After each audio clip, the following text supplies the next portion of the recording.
Oh, okay. I see a few more faces. Mark Ruvalis, hello, welcome.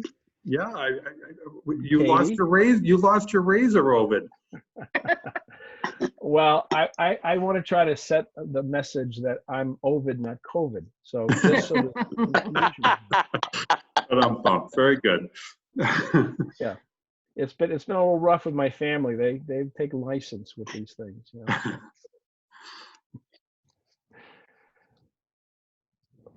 There we go.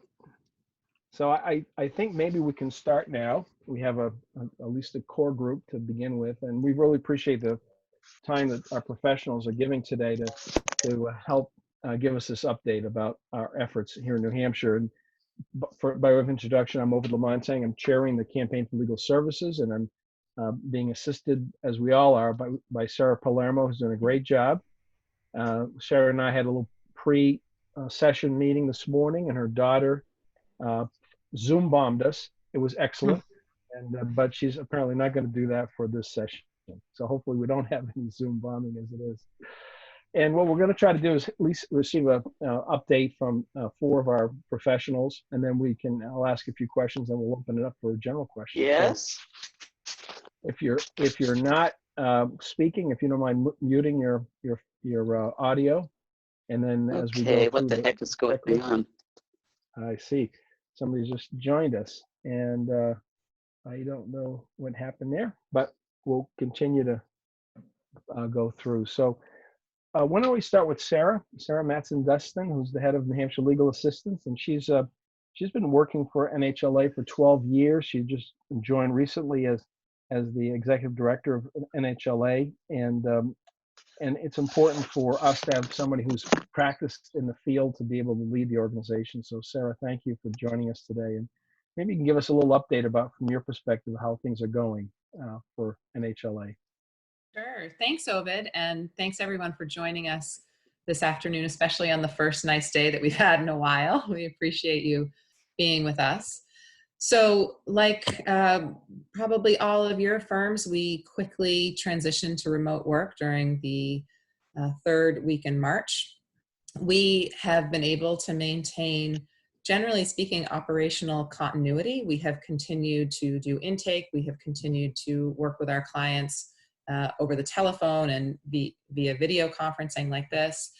Some of the work that we're still doing is continuing. Erin Jacina, my colleague who runs our domestic violence advocacy project, is going to tell you about how that work is continuing using telephonic hearings and other means.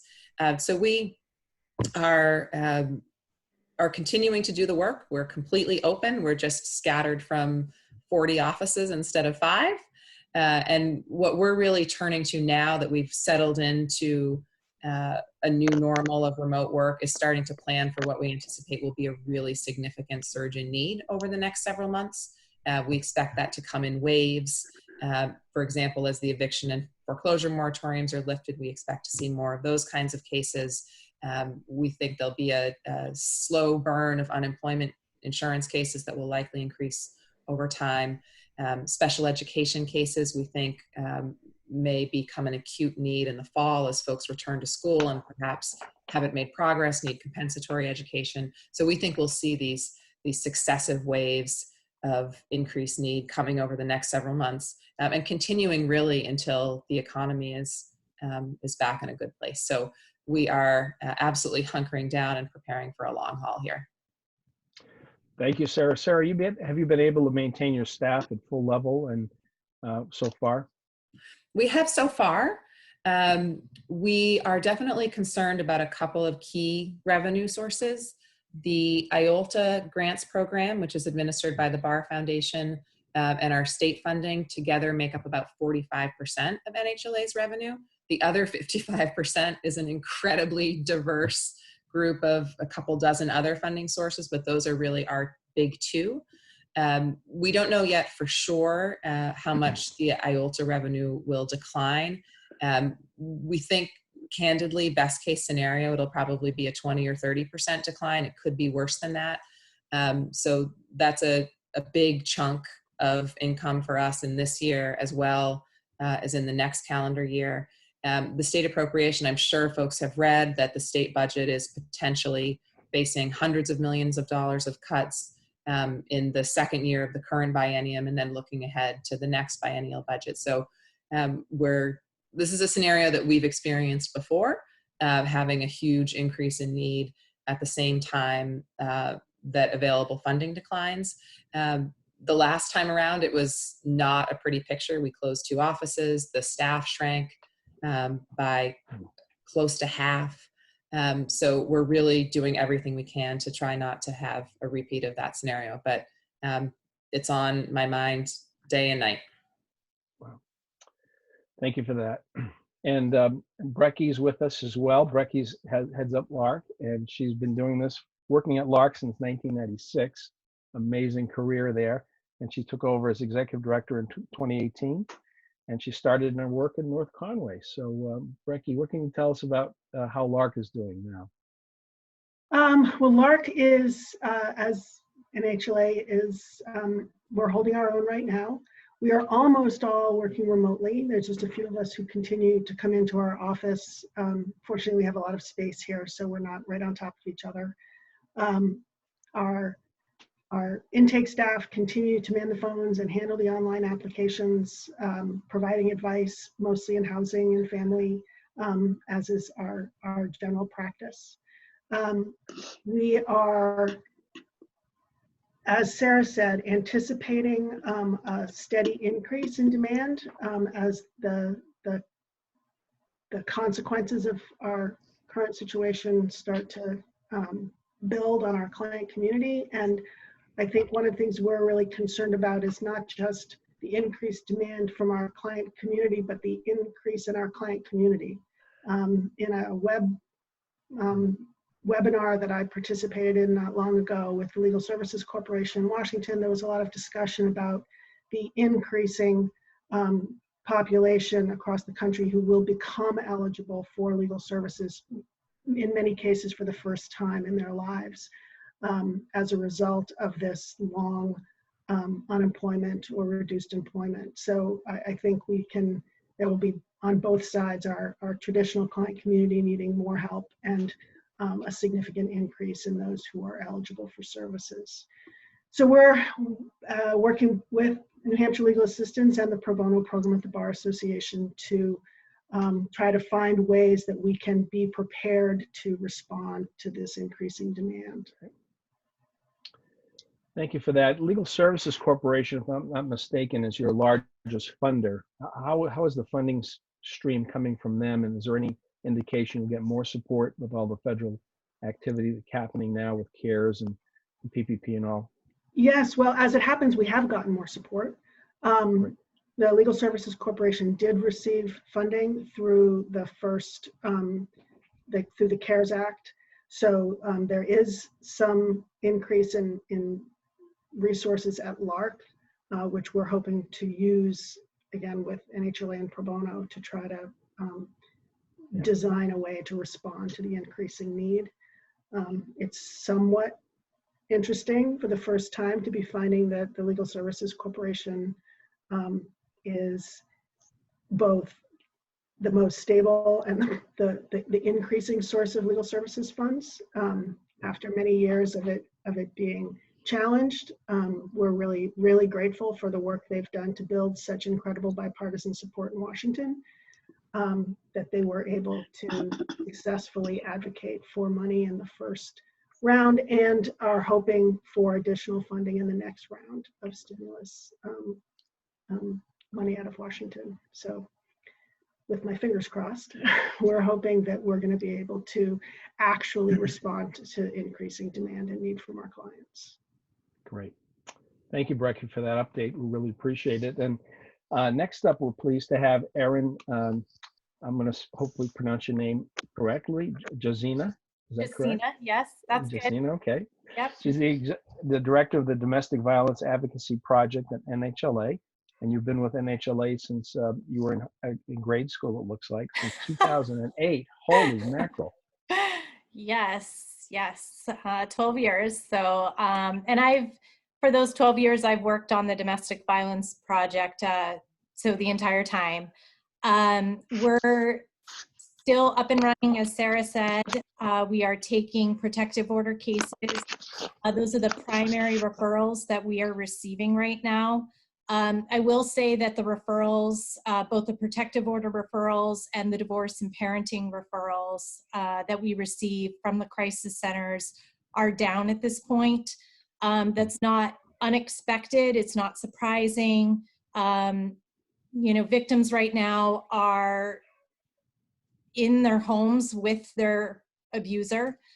So access to crisis center services, access to the courts, access to civil legal services is going to be more challenging for them at this point because the abuser really can't control every movement of theirs within the home. So for those reasons, it's not unexpected at this point, given the stay-at-home order, that those referrals that we're receiving into NHLA are down.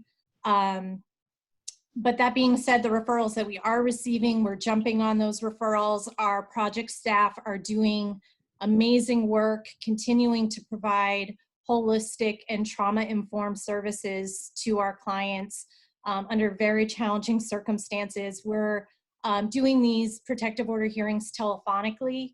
So our client is in their home or space. We've got the attorney in a room, in their home. We have a crisis center advocate if they're available to participate. They're in their location. And then if we have interpreters on top of that, they're in a separate location. And then we have the defendant and the judge also in separate locations. So everyone is doing the best they can in these 30-minute hearings to present evidence, to put on their client's story in the best possible way. And they're just doing an amazing job. I'm very proud of all of the staff that are really pulling it together to do the very best that they can for our clients. We do anticipate that once the stay-at-home orders are lifted, even just a little bit, when things relax even a little bit, that the increase for protective order cases and divorce and parenting cases are really going to skyrocket because at that point, victims will be able to access those services. The concern being pro bono attorneys having the capacity to accept those cases because their caseload, their private caseload will be very demanding at that point. There will be additional demands on NHLA resources.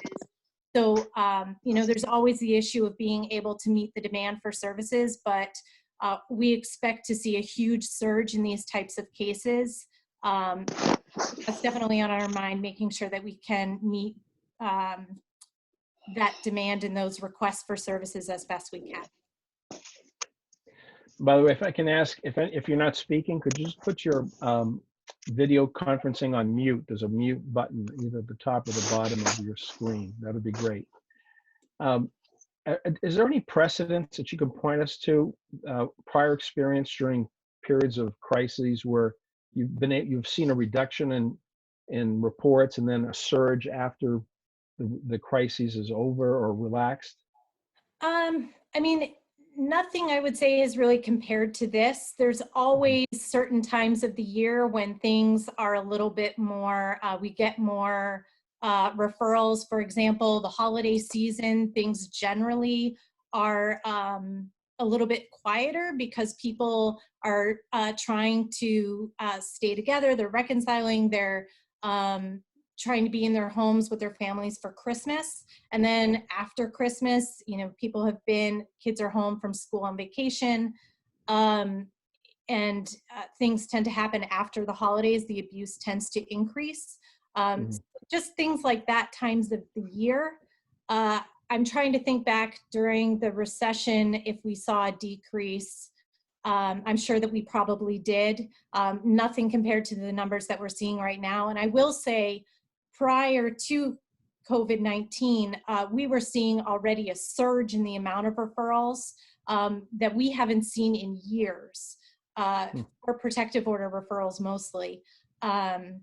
So those numbers are going to jump even more significantly once things open back up again. What do you attribute that to? The numbers prior to the COVID infection or virus arriving on our shores. What was the root cause of the increase in numbers before that? Honestly, I would say it's the really good work that everyone at NHLA and Larkin Pro Bono have really been doing to get the word out that we are offering these services. We are on site at 12 of the 13 crisis centers right now. So people know that we are here to provide these services. So the referrals are increased that way. We've done a lot of outreach. So I would say that's probably the biggest reason that we saw such a jump in the referrals. In terms of provider mix, that being the paid professionals that work with your office and pro bono attorneys, how many pro bono attorneys do you need, or will you need to have on the bench, if you will, to deploy with the surge? So as many as we can get. I don't know if there's an exact number, but I think what in our discussions with Pro Bono and just things that we're anticipating. So Pro Bono runs the Dove Project, and they have a group of private attorneys that will take these cases, the protective order cases, pro bono. They are right now taking a lot of cases because their caseload with the courts being closed, non-emergency hearings being stayed, they're able to take on a lot of those cases, which has allowed NHLA attorneys to do some more of the extended representation work. But once things open up and private attorneys need to turn to their private caseload, especially with the docket just being really backed up, we're anticipating that there's going to be a much larger need to do these protective order cases. So private attorneys to sign on to Dove, as well as additional resources for NHLA to continue taking that increased demand for protective order cases. Okay, thank you for that. Thank you for your update presentation. And then we have, we're pleased to be joined by Steve McGalvey. Is Steve on the line? I don't know if I've seen him yet. Oh, there he is. You got to unmute yourself. Unmute yourself, Steve. Am I all set now? You are all set now. Now, can I give you an introduction? Brief one, of course. Certainly.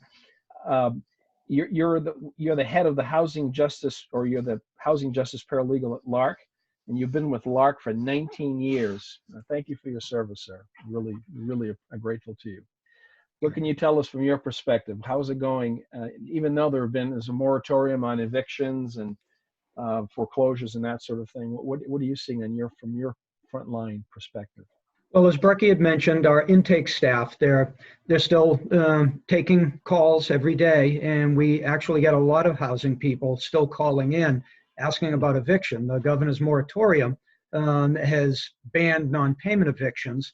A lot of tenants know this, and a lot of landlords have read the governor's moratorium, and they say that landlords, though, are still allowed to go forward and attempt to evict for other reasons like substantial damage, dangerous behavior, breach of a lease term.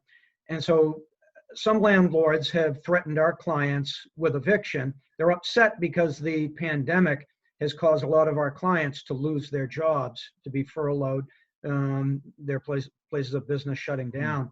So the landlords aren't happy, not getting paid. And of course, the clients we're talking to with the landlords who are not working, as the governor has asked us to, deal with your tenants in a reasonable manner, try to reach a reasonable payment arrangement with them. We're hearing from a lot of clients whose landlords are now alleging dangerous behavior, substantial damage to the unit, when they haven't even been in these units for months. And they haven't had contact with their clients or their tenants for months. They're just upset about not getting paid. So they're making up allegations that will allow them to throw a threat of eviction at the tenants. And of course, we have other landlords who are more direct and just telling their tenants, I understand that you lost your job, but I still want my rent money. And if I don't get my rent money, I'll evict you as soon as the governor's moratorium lifts. And so these people are worried.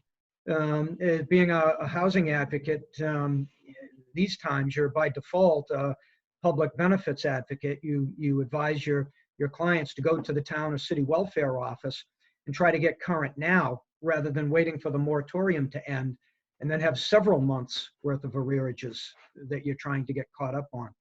So, I mean, that's another thing we're seeing, is that a lot of the town welfare offices, they're not open for business as usual. Per the governor's order, they're still required to be open and develop protocols for how to receive applicants, maybe on the phone, on the website where they can submit applications. We're hearing from some tenants who are meeting resistance at town city welfare offices. Not a lot, but unfortunately, there are a few towns and cities.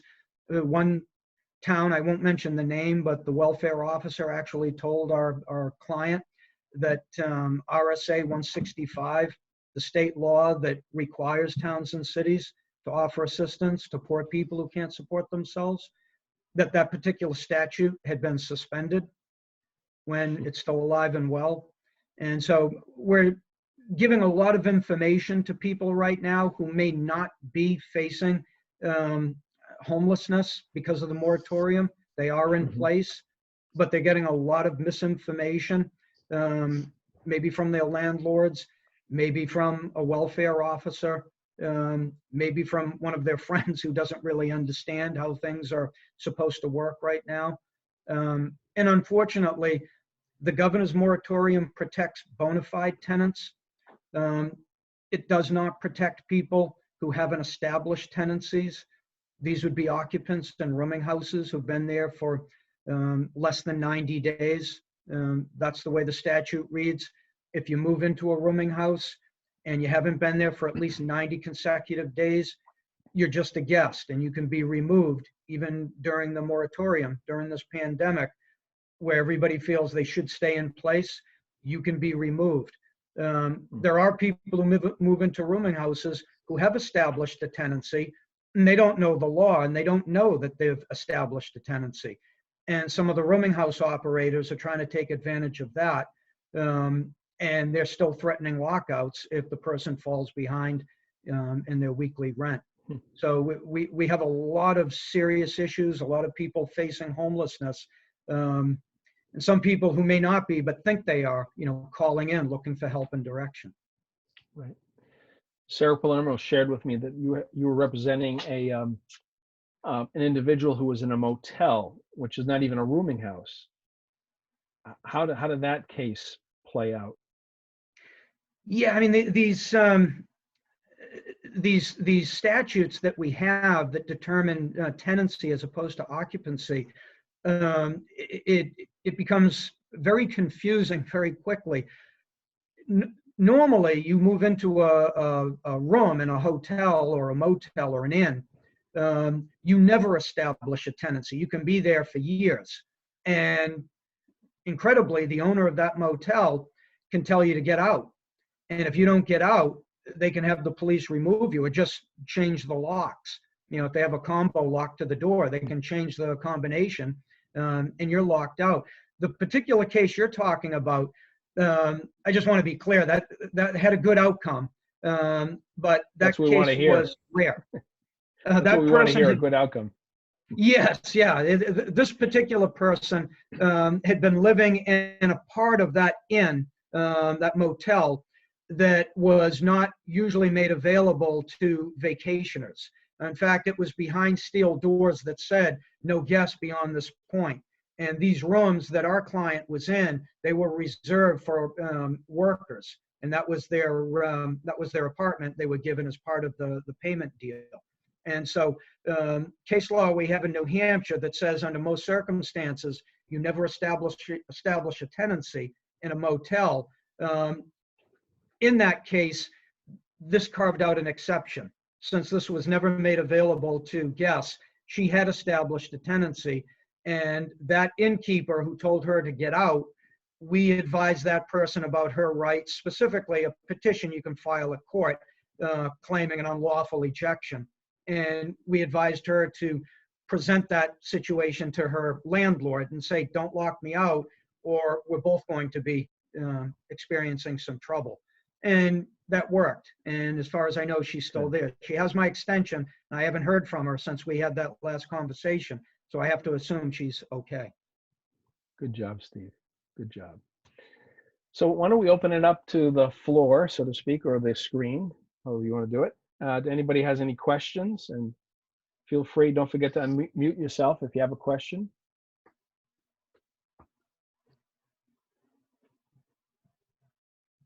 Erica, are you looking to ask a question or? No, I don't have a question, but I was going to say this is was really helpful. It's good to know. It was just good to know where you guys are at. So I appreciate it. And I think we should send it out or whatever you're going to do with the recording, because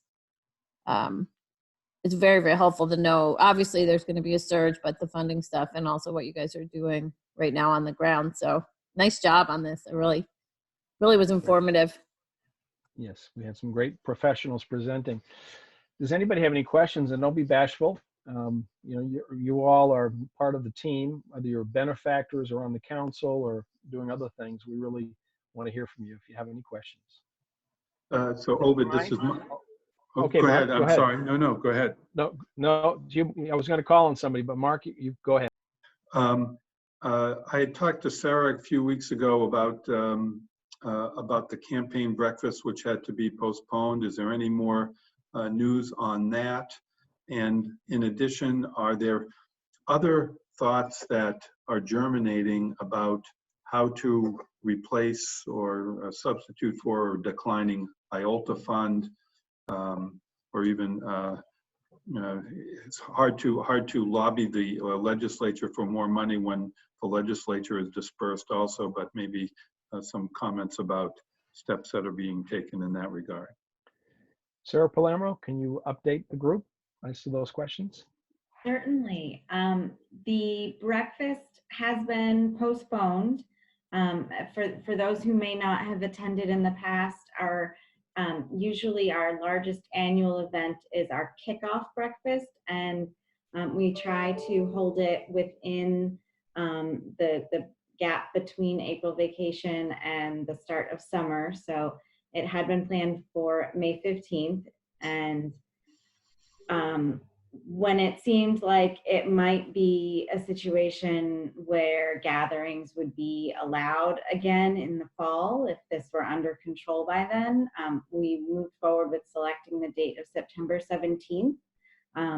But I think that it's much more likely that large gatherings are still not going to be allowed by then. So I have a really fantastic committee of volunteers that I work with, and we're coming up with some ideas for turning that into a virtual kickoff for like the fourth quarter rather than for the year. We have a great keynote speaker lined up who was going to come from New York to join us in person. Her name is Fern Fisher, and she's a distinguished judge from New York who has an incredible personal story of connection to legal services, having been raised in a home where her mother suffered from domestic violence and was evicted, and even she tells a story in some articles that have been written about her since her graduation, that on the day she graduated from Harvard Law School, her mother's home was foreclosed on. So she has a truly amazing story of her own experience, and also the work that she's gone on to do in New York State as a judge and a leader in the administration of the courts there. So she will be joining us in some form in September. We'll also be presenting our annual John Tobin Justice Award to a local judge with great bona fides of work, which is Judge Susan Carbon from the Family Court Division. So we'll be doing that in some way and announcing it and broadcasting it online. And we'll also be working with a client or two clients to put together some really moving stories. So we're working on how to get those pieces that are so impactful every year out to the people who usually come to the breakfast. Unfortunately, majority of the income from the breakfast each year are sponsorships from businesses. And we stopped asking for those. It really didn't feel like the right thing to be doing when everything was so uncertain. Luckily, the businesses who already did commit have reassured us throughout all of the changes. We've checked in with them at each stage when it was suspended and when it was then postponed and moved. And those businesses have been remarkable in their commitment to support the event, but really supporting the programs. Very grateful for that. So we're not sure yet if we're going to be able to replace all of the income from the breakfast, but we'll be trying, and we'll be trying maybe some more events like this with other small groups of our supporters or potential supporters. I know we've done in the past, we like to go and visit the law firms and bring lunch and do a presentation, but perhaps we'll do something like this. We have a few members of our law firm committee on this call, so if you thought it was worthwhile, hopefully we can connect on doing something like this for your firm. And we'll be, I think, making lots of connections on a personal level with our donors who give every year, and with institutions that value the human dignity that our programs protect, like the diocese where Gail works and others, and Rotaries. We'll be doing our best on the campaign front. When it comes to replacing IOLTA, the campaign can't quite hold that candle yet. So I would turn that back over to the executive directors if they have anything to add. Sure. So there is some positive funding news. There are some streams of money coming to New Hampshire as a result of the federal government's COVID-19 relief and response efforts. So for example, the CDFA has about $5.5 million in community development block grant money, CDBG money, and about 70% of that $5.5 million is set aside for what's called CDBG public services, which is basically the kind of community development money that goes out into community programs as opposed into housing and other facility development projects. Legal services is one of the specific items on the public services list, so we'll be applying for some of that money from the CDFA. The $1.25 billion in coronavirus relief fund money that has already come to New Hampshire is in the process of being divvied up by the Governor's Office for Emergency Relief and Recovery, GOFR. We expect to have an opportunity to present to one of the advisory panels that's assisting GOFR, and we'll be advocating for legal services as really being part of the frontline response to the economic effects of the pandemic. I think it's really anyone's guess at this point whether or not money for the nonprofit sector will be distributed directly by GOFR or potentially distributed by an organization like the CDFA. But we certainly think that it's essential to make sure the topic of civil legal services is on the minds of folks who have this awesome responsibility of distributing $1.25 billion. So we're optimistic that there will be some additional funding. Too soon to say whether or not it will be able to fill the hole left by an IOLTA decline or potentially a cut to our state appropriation, but we're definitely doing everything we can. Thank you. Thank you, Sarah. So thank you, Mark, for the question. Does anyone else have a question they'd like to ask? Comment they'd like to make? Deborah Ryan, our great leader, you want to add anything? You have to unmute yourself first. You have to unmute yourself so we can hear you. There we go. Yeah, I think everything's really been said. I guess I do want to say that the board has been really, really proud of the work that the two organizations have done, and also really proud of the staff and the leadership, because they're all dealing with all kinds of other issues besides just helping their clients, and they're managing to balance, as are most of us, but they're managing to balance that while providing really great service. So we're proud of them, and we're also very grateful to the campaign, of course, because we wouldn't be here without you.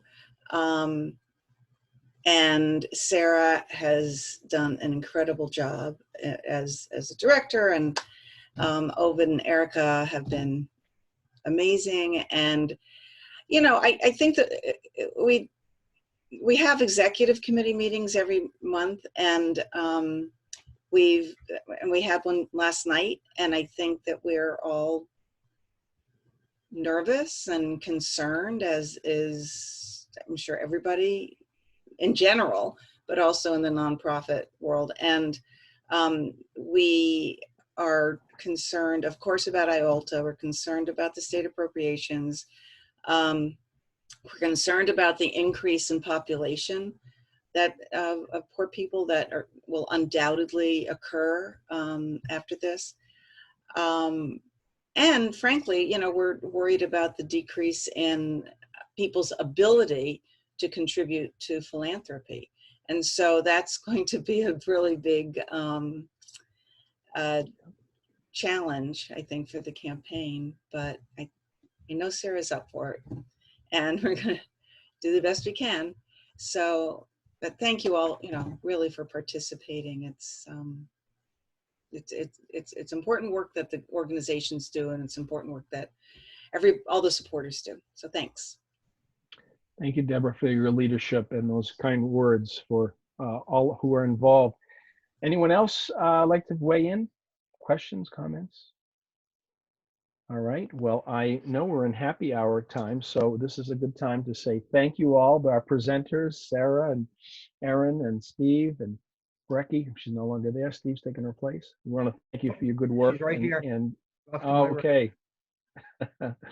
Well, thank you all for your good work, and we're going to continue to conduct these sessions so we can keep people up to date and informed, and hopefully motivated to continue to support the good work of legal services.